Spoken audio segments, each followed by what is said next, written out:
میں اکیلا نیا پاکستان نہیں بنا سکتا، آپ نے اور میں نے مل کے نیا پاکستان بنانا ہے۔ آپ سے جو میں توقع رکھتا ہوں وہ یہ، صرف ایک چیز چاہتا ہوں، میں چاہتا ہوں پاکستانیوں کہ آپ ایک سچے لوگ بنو، سچ بولنا سیکھو۔ جو لوگ سچ بولتے ہیں اللہ ان کی عزت کرتا ہے، کرواتا ہے۔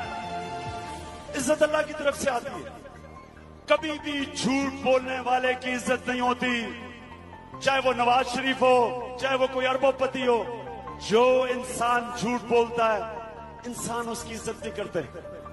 تو پاکستانیوں ہم نے عظیم قوم بننا ہے، اور یہ ایک انشاءاللہ وہ قوم بنے گی کہ جدھر بھی دنیا میں آپ ہرا پاسپورٹ لے کے جائیں گے لوگ آپ کی عزت کریں گے۔ دنیا میں باہر جو پاکستانی ہیں، جو ان کو مشکلیں اٹھانی پڑتی ہیں، انشاءاللہ ہم نے وہ پاکستان بنانا ہے کہ جدھر بھی دنیا میں پاکستانی جائے گا لوگ اس کو عزت کی نگاہ سے دیکھیں گے۔